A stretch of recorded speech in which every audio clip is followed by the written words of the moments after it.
What's good? It's Unconventional AF with Jaleel Wavy back with a new episode. I have a fun topic today and then maybe something a little vulnerable. I don't know. I saw a post on Instagram from Complex and it reads list of places women refuse to go on a date has gone viral. It is about where this woman does not want to go for a first date. And the list consists of 28 things. Who has the time to think about that? But let's go ahead and break it down. Number one, Cheesecake Factory. Now, if you remember, that was a big topic in 2025 where some woman thought she was too good for the Cheesecake Factory. And I always been confused about that because Cheesecake Factory is high. And I like to think of it as a classy place. If I take a woman to Cheesecake Factory, something better be happening. I'm just saying. But I had to pull up the items for their menu to see, just so I can back up what I'm saying here. They have a new menu called Bites. First thing I see, avocado toast. Now you hoes love Island all summer long. All they ate was avocado toast. So don't tell me you too good for Cheesecake Factory and they got avocado toast there and y'all want to be on Love Island and that's all they ate. New Orleans, Cajun shrimp. Seafood is classy. Y'all love New Orleans. Fried calamari. Spicy tuna. And this just appetizers. Now let's get into the menu. Specialties. Thai stir-fried noodles. Thai stir-fried noodles with shrimp. Korean fried chicken. All of these meals, $20 by themselves.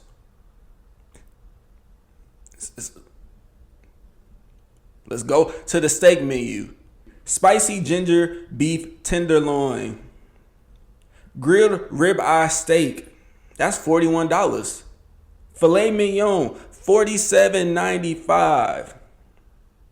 So $50 for one meal, not including appetizer, alcoholic beverages, and then my meal, and you too good for the Cheesecake Factory. I don't want that type of woman. Now, a lot of things on this list I can't agree with. Applebee's, Chili's, Chipotle, Olive Garden, the movies. I don't want to go to those places for a first date. Number 7 on the list, your house. I'm not inviting a stranger over to my house. Where I'm from, niggas get set up to get robbed. So I would never do that. Any fast food chain, Buffalo Wild Wings, Wingstop, Red Lobster, a buffet, disgusting. IHOP, Denny's. Yeah, I don't want to go to any of those places by myself. So yes, I would not take a woman there for the first date. The gym, church, no. Now this is where it gets a little tricky for me because you got Starbucks, coffee dates, ice cream dates. I've been on the first date for ice cream. Now it stopped right there. But I don't think it's because of the ice cream. It could have just been me. She was a Gemini. I'm an Aquarius. We don't get along. But then when it comes to like coffee dates and stuff like that, you can find a nice coffee shop. I don't know. First dates, it should be no expectation outside of just getting to know each other. But let's move on. Family functions, movie night, somewhere that requires a long drive.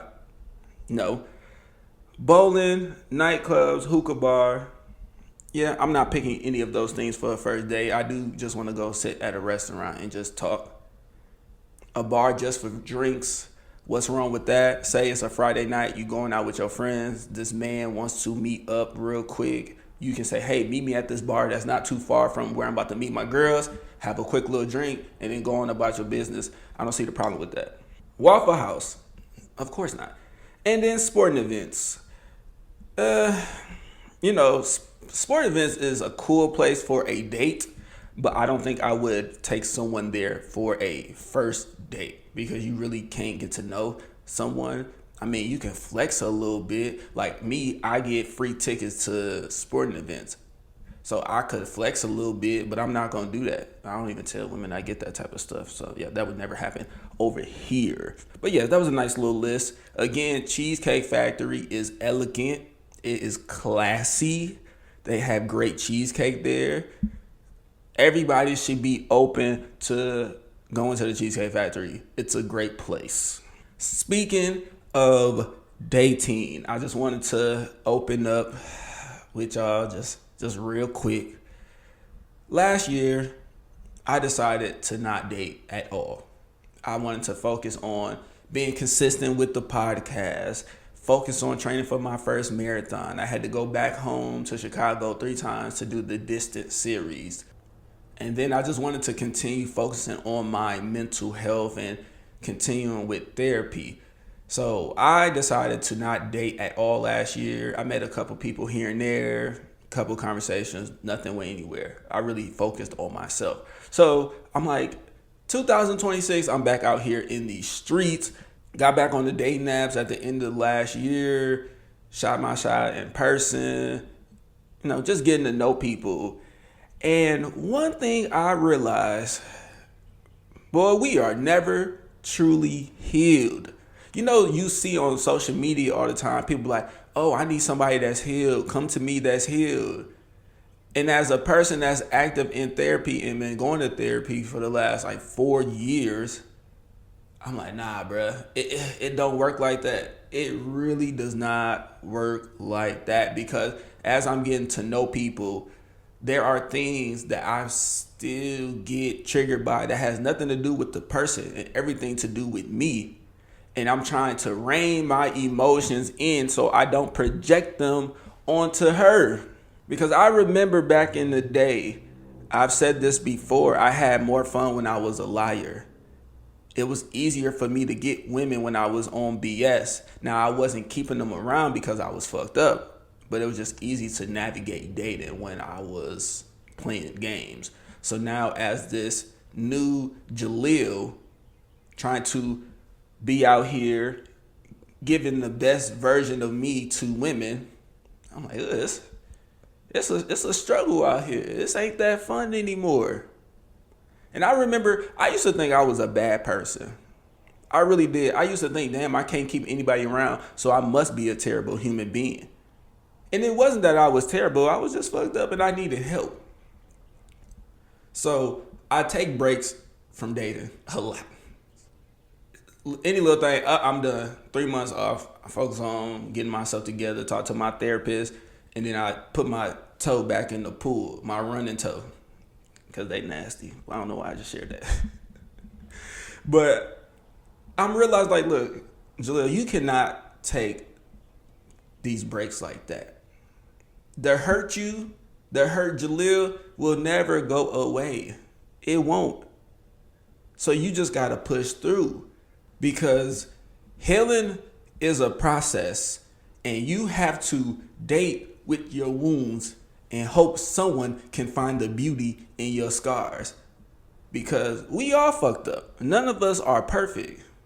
We all have past experiences that shape us to who we are, regardless if it's good or bad. So for me, this year, I'm just going to be myself. And if motherfuckers can't accept me for who I am, fuck them. I think Brady Mac said that, but whatever.